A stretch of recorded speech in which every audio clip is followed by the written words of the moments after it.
வணக்கம் friends, welcome to food and information Tamil. இன்னைக்கு நம்ம ரொம்ப பயனுள்ள ஒரு வீடியோ பார்க்க போறோம். நம்ம எல்லாருக்குமே தெரியும் முட்டை ஒரு சத்து நிறைந்த உணவு அப்படின்னு. ஆனா நம்ம முட்டை சாப்பிடும்போது இந்த முட்டையோட வேஸ்டா கீழே தூக்கி போட்டுருவோம். ஆனா இந்த முட்டையோடையும் நம்ம சாப்பிடலாம் அப்படின்னு சொன்னா உங்களுக்கு ஆச்சரியமா இருக்குல்ல. ஆனா இது ஒரு உண்மையான தகவல். இந்த முட்டையோடு எதாலானது அப்படின்னு பாத்தீங்கன்னா இதுல 95% சுத்தமான கால்சியம் இருக்கு மற்றும் 5% புரோட்டீன், மெக்னீசியம், செலீனியம் போன்ற நிறைய சத்துக்கள் இதுல நிறைஞ்சு இருக்கு. இந்த முட்டையோட நம்ம அப்படியே சாப்பிடக்கூடாது. இதை சாப்பிடுறதுக்குன்னு சில ப்ரொசீஜர்ஸ் இருக்கு. அதை பார்க்கறதுக்கு முன்னாடி இந்த முட்டையோடு சாப்பிடுவதால் நமக்கு ஏற்படும் நன்மைகள் என்ன அப்படின்றத நம்ம ஃபர்ஸ்ட் பார்க்கலாம். ஒரு ஆராய்ச்சியில ஆஸ்டியோபோரோசிஸால பாதிக்கப்பட்டவர்களுக்கு கால்சியம் மாத்திரைக்கு பதிலாக இந்த முட்டையோடு பவுடரை கொடுத்திருக்காங்க. இந்த ஆராய்ச்சியோட முடிவுல பாத்தீங்கன்னா ஆஸ்டியோபோரோசிஸ் உள்ளவர்களுக்கு இந்த முட்டையோடு சாப்பிடுவதால் போன் மினரல் டென்சிட்டி அதிகரிச்சிருக்குன்னு கண்டுபிடிச்சிருக்காங்க. அது மட்டும் இல்லாம கால்சியம் மாத்திரை சாப்பிடும்போது நம்ம உடம்பு கால்சியத்தை அப்சர்வ் பண்றதை விட இந்த முட்டையோடு பவுடரை நம்ம சாப்பிட்டா 64% அதிக கால்சியத்தை நம்ம உடம்பு அப்சர்வ் பண்ணுது அப்படின்னு கண்டுபிடிச்சிருக்காங்க. இந்த முட்டையோடு பவுடர் ஒரு பியூர் ஃபார்ம் ஆஃப் கால்சியம் அப்படின்னு ஆராய்ச்சியாளர்கள் நம்புறாங்க. அடுத்ததா நம்ம இந்த முட்டையோட எப்படி சாப்பிடும் பொருளாக மாற்றுவது அப்படின்னு நம்ம இப்ப பார்க்கலாம். ஃபர்ஸ்ட் இந்த முட்டையோட நல்லா தண்ணியில கழுவி எடுத்துக்கலாம். இது மேல உள்ள அழுக்குகளை நல்லா தேய்ச்சி அதை சுத்தமா கழுவி எடுத்துக்கோங்க. ஒரு முக்கியமான விஷயம் என்னன்னா இந்த முட்டையோட கழுவும் போது உள்ள பாத்தீங்கன்னா மெம்பரைன், அதாவது எக்ஷெல் மெம்பரைன் இருக்கும். நம்ம முட்டைய வேக வச்சு உரிக்கும் போது பாத்தீங்கன்னா வெள்ளை கலர்ல ஒரு தின் ஷீட் மாதிரி இருக்கும். அதுதான் அந்த எக்ஷெல் மெம்பரைன். இந்த முட்டையோட நீங்க கழுவும் போது இந்த எக்ஷெல் மெம்பரைனை தனியா எடுக்காதீங்க. அது அப்படியே ஓட்லயே இருக்கட்டும்.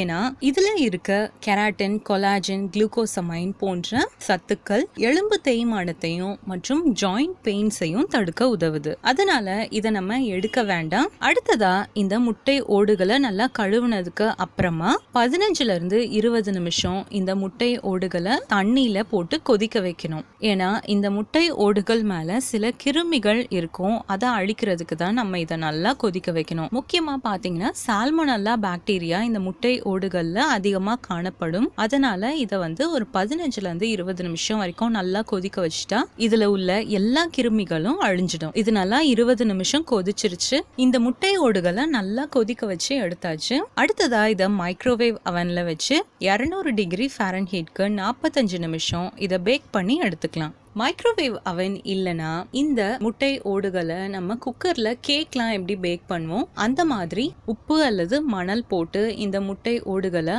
50 நிமிஷத்துக்கு சிம்ல வச்சு பேக் பண்ணி எடுத்துக்கலாம். இதை பேக் பண்ணி எடுத்தாச்சு. இது கொஞ்ச நேரம் ஆறட்டும். இது ஆறின உடனே மிக்சர் ஜார்ல போட்டு இதை நல்லா பொடி பண்ணி எடுத்துக்கலாம். அவ்வளவுதான், நம்மளோட ஃப்ரெஷ்ஷான எக்ஷெல் கால்சியம் பவுடர் ரெடி ஆயிடுச்சு.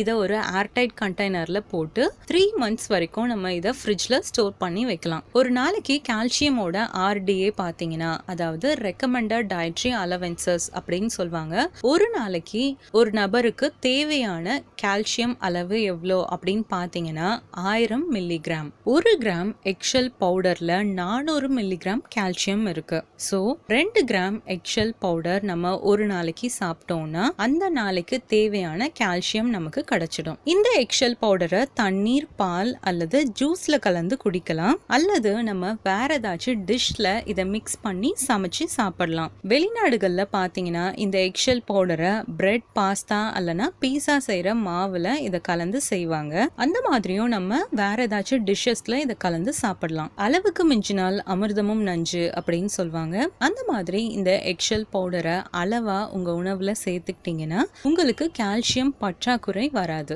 ஓகே ஃப்ரெண்ட்ஸ், இந்த வீடியோல சொன்ன விஷயங்கள் உங்களுக்கு ரொம்பவே பயனுள்ளதா இருக்கும்னு நினைக்கிறேன். இந்த வீடியோ உங்களுக்கு ரொம்ப பிடிச்சிருந்துச்சுன்னா லைக் பண்ணுங்க, ஷேர் பண்ணுங்க. இது போல இன்னும் நிறைய வித்தியாசமான புதிய தகவல்களை நீங்க தெரிஞ்சுக்கணுமா? அப்ப ஃபுட் அண்ட் இன்ஃபர்மேஷன் தமிழ் சேனலை சப்ஸ்கிரைப் பண்ணுங்க. மறக்காம பக்கத்துல இருக்க பெல் ஐகானையும் கிளிக் பண்ணுங்க. அப்பதான் நான் போடுற அடுத்த வீடியோ உங்களுக்கு நோட்டிஃபிகேஷன்ல வரும்.